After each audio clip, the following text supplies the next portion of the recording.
నజరేయుడా నా యేసయ్యా ఎన్ని యుగాలకైనా ఆరాధ్య దైవము నీవేనని గళమెత్తి నీ కీర్తి నే చాటెదా నజరేయుడా నా యేసయ్యా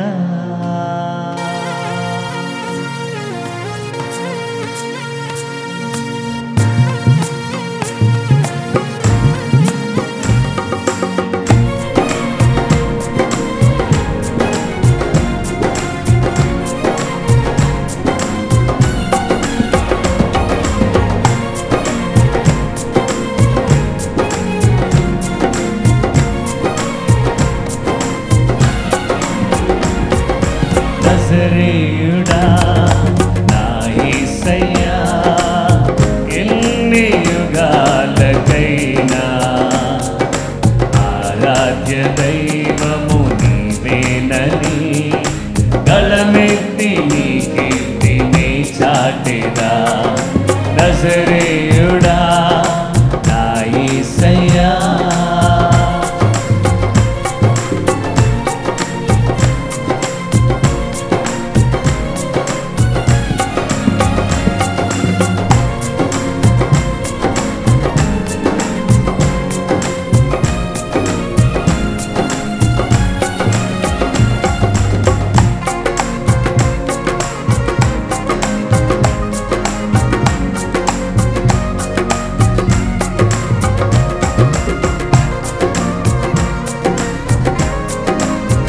ఆకాశ గగనాలను నీవే నీ చేతులతో కొలిసిన దేవా ఆకాశ గగనాలను నీ చేతులతో కొలిచితివి ఆకాశ గగనాలను నీ చేతులతో కొలిచితివి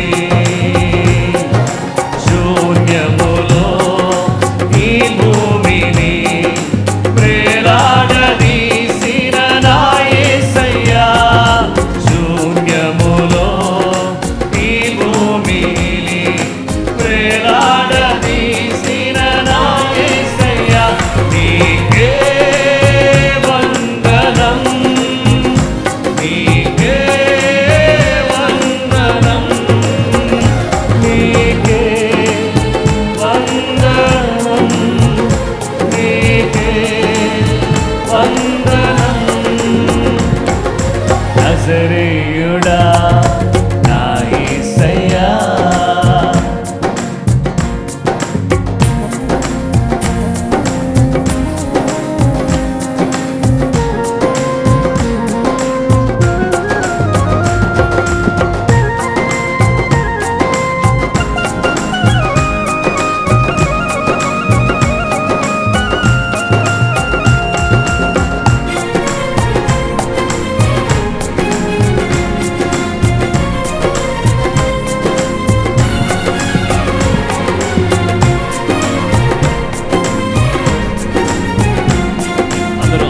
చప్పట్లు కొడదాం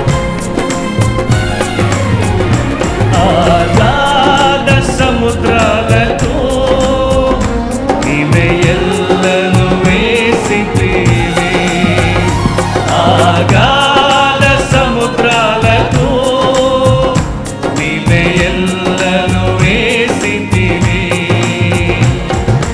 జలములలో బడి నే వెళ్ళినా నన్నేమి చేయము నా యేసయ్యా జలములలో బడి నే వెళ్ళినా నన్నేమి చేయము నా యేసయ్యా నీకే వందనం నీకే వందనం నీకే వందనం నీకే వందనం నజరేయుడా నా యేసయ్యా ఎన్ని యుగాలకైనా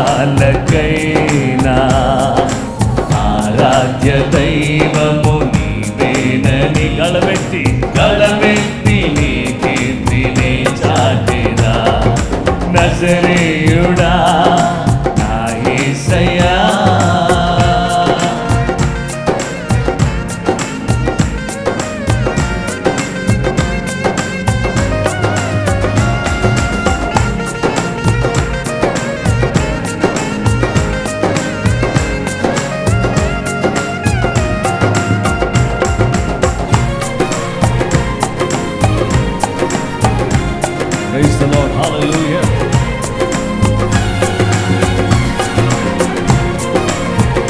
సింహాసనాసీనురాలికి స్తోత్రం, స్తోత్రం. సియోను శిఖరాగ్రము నీ సింహాసనమాయేలా, సియోను శిఖరాగ్రము నీ సింహాసనమాయేలా,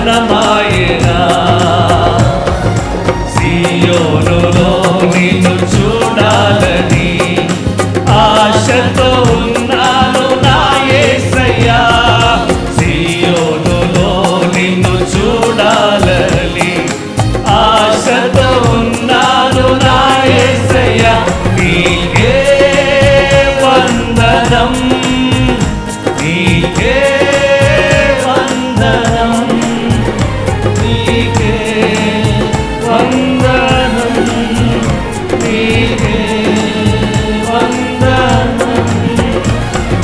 నజరేయుడా నా యేసయ్యా, ఎన్ని యుగాలకైనా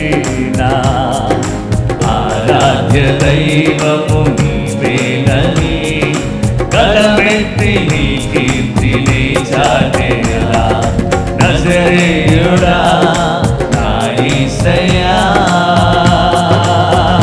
నీకే వందనం, నీకే వందనం, నీకే వందనం, నీకే వందనం, నీకే వందనం, దేవా నీకే వందనం.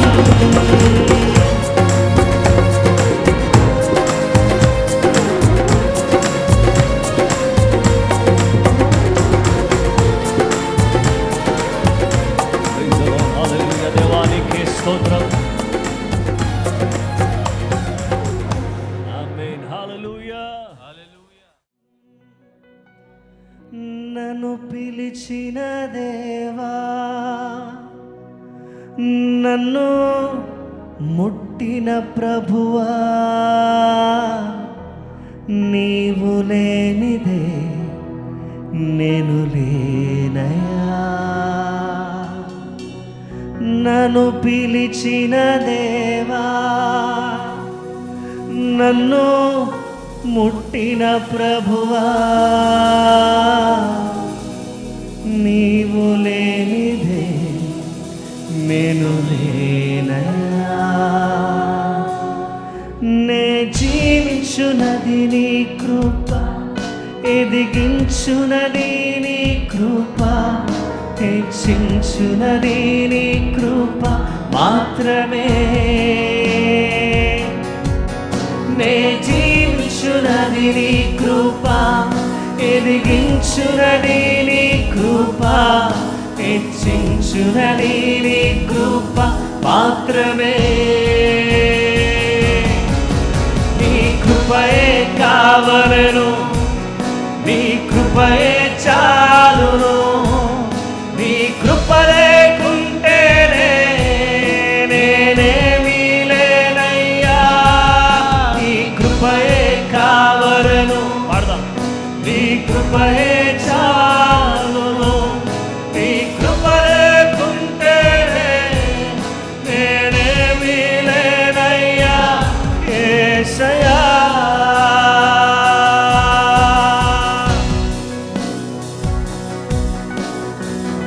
Oh, we worship you, Lord.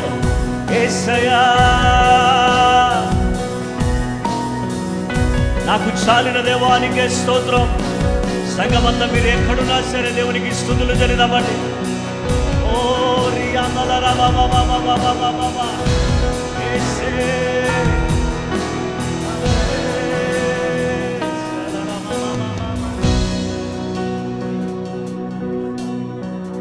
ఒంటరిగా ఏడ్చినప్పుడు ఓదార్చువారు లేరు, త్రొట్రిల్లి నడచినప్పుడు ఆదుకొన్నవారు లేరు, ఒంటరిగా ఏడ్చినప్పుడు ఓదార్చువారు లేరు, తొట్టిల్లి నడచినప్పుడు ఆదుకొన్నవారు లేరు, బిగ్గరగా ఏడ్చినప్పుడు కన్నీరు తుడిచే కృప, బిగ్గరగా ఏడ్చినప్పుడు కన్నీరు తుడిచే కృప, నీ కృప లేకుంటే నేను లేను, నీ కృప లేకుంటే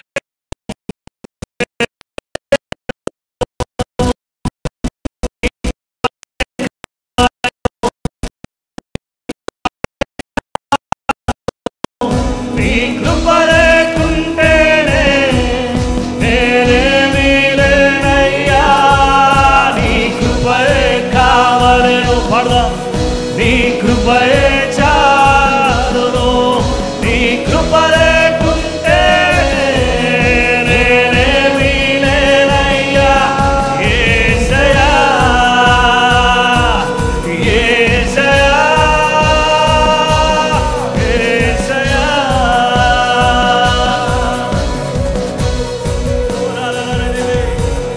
హల్లెలూయా, హల్లెలూయా, హల్లెలూయా.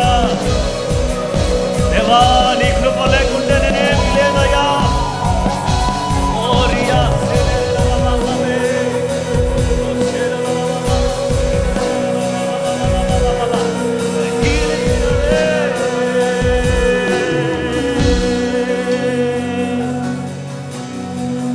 నేనని చెప్పుటకు నాకేమి లేదు, సామర్థ్యమనుటకు నాకని ఏమి లేదు, నేనని చెప్పుటకు నాకేమి లేదు, సామర్థ్యమనుటకు నాకని ఏమి లేదు, అర్హత లేని నన్ను హెచ్చించినది నీ కృప, అర్హత లేని నన్ను హెచ్చించినది నీ కృప, నీ కృప లేకుంటే నేను లేను, నీ కృప లేకుంటే నేనేమీ లేను. రెండు చేతులు పైకెత్తి దేవా, నీ కృపయే, నీ కృపయే కావలెను. సిగలాడు. నీ కృపయే చాలు, నీ కృప లేకుంటే నేనేమీ లేనయ్యా. నీ కృపయే కావలెను, నీ కృపయే చాలును, నీ కృప లేకుంటే నేనేమీ లేనయ్యా. యేసయ్యా, యేసయ్యా, యేసయ్యా, యేసయ్యా, యేసయ్యా.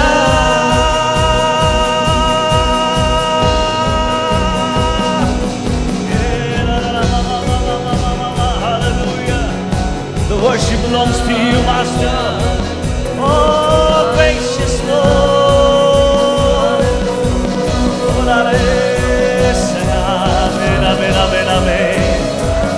హృదయపూర్వకంగా బిగ్గరగా దేవునికి స్తోత్రం చెల్లిదామా. ప్రతి ఒక్కరు కూడా దేవా, ఏమిచ్చి మీరు తీర్చుకోలేమయ్యా. నీకు స్తోత్ర.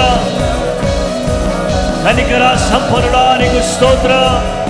హల్లెలూయా, హల్లెలూయా. దేవా, నీకు స్తోత్రమయ్యా, నీకు స్తోత్రం. తల్లి గర్భంలో రూపింపబడక ముందే నా పేరు పెట్టి నన్ను పిలిచిన వాడా, నీకు స్తోత్రం.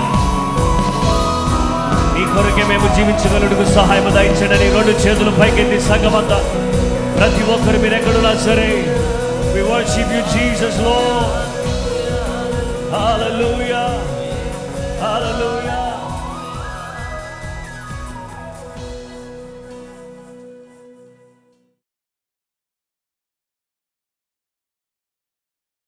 క్రీస్తునందు ప్రియమైన సహోదరి సహోదరులారా, ప్రభువైన యేసుక్రీస్తు నామములో మీకు అందరికీ కూడా వందనాలు. ఇంతవరకు కూడా దేవుని స్తుతించి దేవుని ఆరాధించేటటువంటి చక్కటి అవకాశాన్ని దేవుడు మనకు దయచేశాడు. మరి ఈ సమయంలో వాస్తవమైన ఆనందము అనేటటువంటి ఈ భాగంలో 4వదిగా సహవాసము. వాస్తవమైన ఆనందాన్ని మనం రుచి చూడడానికి, మనం అనుభవించడానికి మనకు సహవాసం అనేది చాలా ప్రాముఖ్యమైంది. కీర్తనల గ్రంథము 1 కీర్తన 2-3 వచనాలు.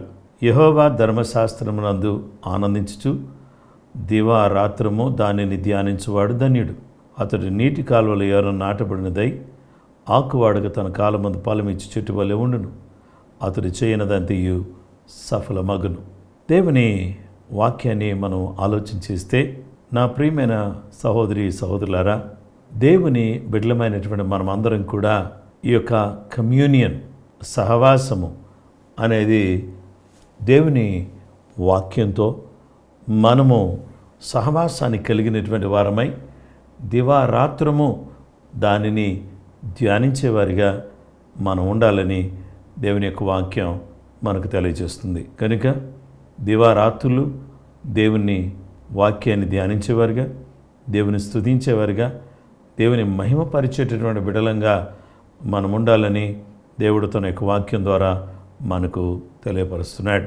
వాక్యాన్ని మనం చూస్తే, మరి దేవునితో సహవాసం కలిగినటువంటి వారు చక్కగా మరి నాటబడినటువంటి నీటి కాలువలు ఎవరో నాటబడినటువంటి చెట్టు వలె తమ కాలమందు ఆకువాడక ఫలమిచ్చేటటువంటి అనుభూతిలోకి వస్తారు. అలాగే దేవునితో సహవాసం చేయకపోతే వాళ్ళు ఎలా ఉంటారు? 1 కీర్తన 4 వచనం, దుష్టులు అలాగునుండక గాలి చెదరగొట్టు పొట్టు వలె ఉందురు.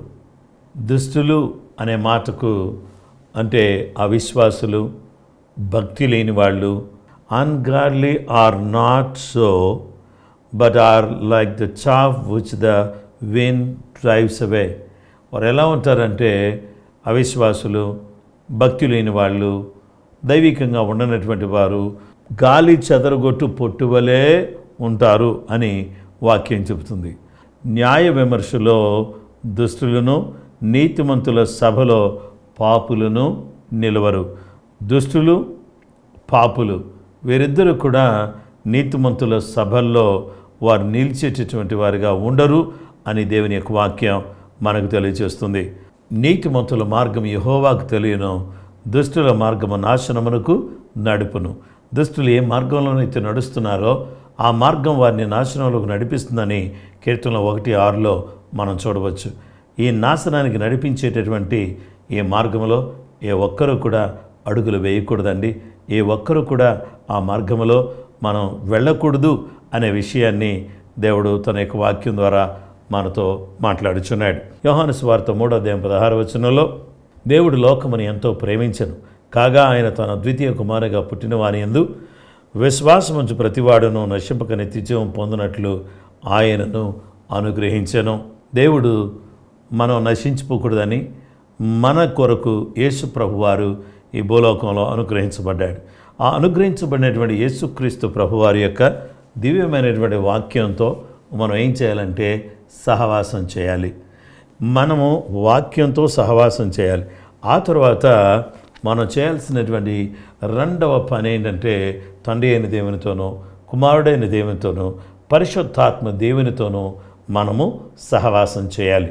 యేసుక్రీస్తు ప్రభువారు చెప్పిన మాట ఏంటంటే, ఆయనతో సహవాసం చేయడం ద్వారా ఆయనలో ఉన్నటువంటి సారాన్ని, ఆయనలో ఉన్నటువంటి గుణాన్ని, ఆయనలో ఉన్నటువంటి మంచితనాన్ని, ఆయనలో ఉన్నటువంటి పరిశుద్ధతను, ఆయనలో ఉన్నటువంటి ఆత్మీయతను మనం పొందుకుంటాం. ఈ సహవాసం అనేది వాక్య సహవాసం, దైవ సహవాసం, దేవునితో సహవాసం. ఇక మూడవదిగా వచ్చేసరికి విశ్వాసులతో సహవాసం. అపోస్తల కార్యాలు 2:42 వీరు అపోస్తలుల బోధ యందును, సహవాసమందును, రొట్టె విరుచుటి యందును, ప్రార్థన చేయుటి యందును ఎడతెగక ఉండిరి అని దేవుని యొక్క వాక్యం సెలవిస్తుంది. కాబట్టి తోటి విశ్వాసులతో మనం ఏం చేయాలంటే సహవాసం చేసేటటువంటి వారిగా మనం ఉండాలి.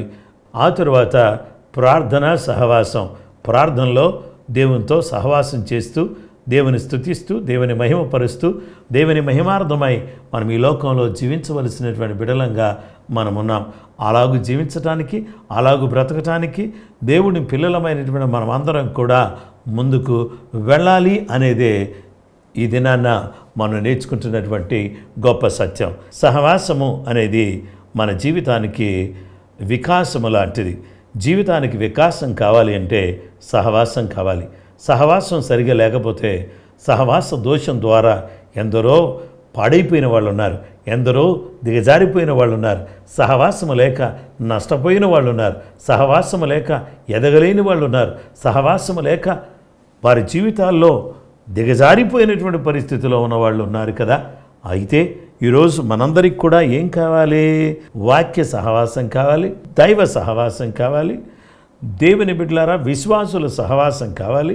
ఇక 4వది ప్రార్థన సహవాసం కావాలి. ఈ సహవాసంలో మనం ఎదుగుతున్నప్పుడు మనలో ఉన్నటువంటి అపవిత్రత అనేది పోతుంది. మనలోకి దేవుడు పవిత్రతను తీసుకొస్తాడు, పరిశుద్ధతను తీసుకొస్తాడు. ఆత్మ సంబంధమైనటువంటి జ్ఞానంతో దేవుడు మనల్ని నింపుతాడు. అలాగూ దేవుని యొక్క అడుగుజాడల్లో మనం నడుచుకోవడానికి, దేవుని యొక్క విధి విధానాల్లో మనం సాగిపోవడానికి వీలు కలుగుతుంది. దయగల దేవుడు, ప్రేమగల దేవుడు మనందరినీ కూడా ఎంతగానో ప్రేమిస్తున్నాడు. ఇంతగా ప్రేమించుచున్న యేసుక్రీస్తు ప్రభువారి యొక్క ఆ కృపను బట్టి, ఆ దయను బట్టి, ఆ ఆప్యాయతను బట్టి, ఆ అనురాగాన్ని బట్టి మనమందరం కూడా చేతులెత్తి నమస్కరించడం మాత్రమే కాదు, వందనాలు చెప్పడం మాత్రమే కాదు, జీవితకాలం అంతా ప్రార్థన చేస్తూ దేవునితో గడపాలి అని దేవుడు తన యొక్క వాక్యం ద్వారా మనతో మాట్లాడుతున్నాడు. ఈ సహవాసములో నుండి పుట్టుకొచ్చే వాస్తవమైన ఆనందాన్ని మనం అనుభవిస్తూ, ఆనందిస్తూ, ఆ ప్రభువుని ఆరాధిస్తూ ఆయన కొరకే నమ్మకంగా జీవించడానికి కృపగల దేవుడు మనకు సహాయం చేయునుగాక. ప్రార్థన చేసుకుందాం. భూమి ఆకాశములను సృజించిన గొప్ప దేవ, ఆశ్చర్యకరుడా, ఆలోచనకర్త, ఈరోజు మీ బిడ్డలమైనటువంటి మేము మీతో సహవాసం కలిగి మేము జీవించడానికి సహాయం చేయండి. వాక్యముతోనూ, దేవా నీతోనూ, పిల్లలతోనూ ప్రార్థనలో ఈ సహవాసములో ముందుకు సాగడానికి సహాయం చేయమని ప్రార్థన చేస్తున్నాను. ప్రార్థనా పోరాటములో మాతో మీరు మాట్లాడి మమ్మలను నూతనమైన ఉత్తేజముతో, ఉల్లాసముతో నింపుచు ప్రభువా మీ పరిశుద్ధతను కలిగినటువంటి వారమై ఈ లోకంలో జీవించడానికి కృప అనుగ్రహించండి. బలహీనులుగా ఉన్నటువంటి బిడ్డలను ముట్టండి. మా దేశ నాయకులను భద్రపరచండి. ప్రతి వారు కూడా నీ ఆనందాన్ని, సంతోషాన్ని అనుభవించడానికి సహాయం చేయమని ప్రార్థన చేస్తున్నాను. వాస్తవమైన ఆనందం నీలోనే ఉంది అనే విషయం మేము గమనించి నీ వాక్యములోనూ, నీలోనూ, ప్రార్థించుటలోనూ ఈ ఆనందం ఉన్నదనే విషయాన్ని ఎరిగిన వారమై నిన్ను హత్తుకుని నేను వెంబడించడానికి కృప చూపించండి. సువార్త అందని వారికి సువార్త అందించడానికి నీ కృప చూపించండి. ఎంతోమంది వెనుకబడిపోతున్నారయ్యా, వారిని పురుకొల్పండి. ప్రతి బిడ్డను కూడా నూతనమైన జీవంతో నింపుమని ప్రార్థన చేస్తున్నాను. సంఘ సరిహద్దులు విశాలపరచండి. నాయనా, సేవకులందరినీ కాపాడండి. బ్రాంచెస్ అన్నింటినీ కూడా జ్ఞాపకం చేసుకోండి. వివాహ విషయాల్లో మేము ప్రార్థన చేస్తున్నాం. ఇంకా వివాహాలు కాకుండా ఉన్నటువంటి వారికి సంబంధాలు త్వరగా కుదరడానికి సహాయం చేయండి. ఆర్థిక పరమైనటువంటి ఇబ్బందులు బాధపడుతున్న వారికి నెమ్మది దయచేయండి, సమాధానం దయచేయండి. కోర్టు కేసెస్ నుంచి ఆయన నీ బిడ్డలు బయటికి రావడానికి సహాయం చేయండి. ఆత్మ సంబంధమైన జ్ఞానాన్ని, పరిశుద్ధతను, నీ కృపను నీ బిడ్డలకు దయచేయమని ప్రార్థన చేస్తున్నాం. నీ బలమైనటువంటి అభిషేకం, నీ ఆశీర్వాదం నీ బిడ్డలమైనటువంటి మాతో కూడా మీరు ఉంచి మీ కార్యాన్ని జరిగించి దీవించి బలపరచుమని కృపామయుడైన క్రీస్తు యేసు పరిశుద్ధ నామములో ప్రార్థించి వేడుకొనుచున్నాము తండ్రి. ఆమేన్. మన పరమ తండ్రి అయిన దేవుని ప్రేమ, కుమారుడైన యేసుక్రీస్తు ప్రభువారి యొక్క కృప, పరిశుద్ధాత్మ దేవుని అన్యోన్య సహవాసము, సమాధానము చెరువును మనకును సకల లోకములో ఉన్న పరిశుద్ధులకును సదా దేవుని కృపతోడే నడిపించును గాక. ఆమేన్. క్రీస్తునందు ప్రియులరా, మీకందరికి కూడా ప్రభువు నామములు వందనాలు. ప్రభు మిమ్మల్ని, మీ కుటుంబాలను సమృద్ధిగా దీవించునుగాక. మరికొంత సమయం మీరు ప్రార్థనలో గడపడానికి మిమ్మల్ని ప్రోత్సహిస్తున్నాను. అలాగుననే దేవుని కృపను బట్టి రేపు ఉదయకాలం తిరిగి మరలా మనం ప్రార్థనా పోరాటంలో కలుసుకుందాం. కృపామయుడైన దేవుడు మీకు సదా తోడైయుండును గాక. ఆమేన్.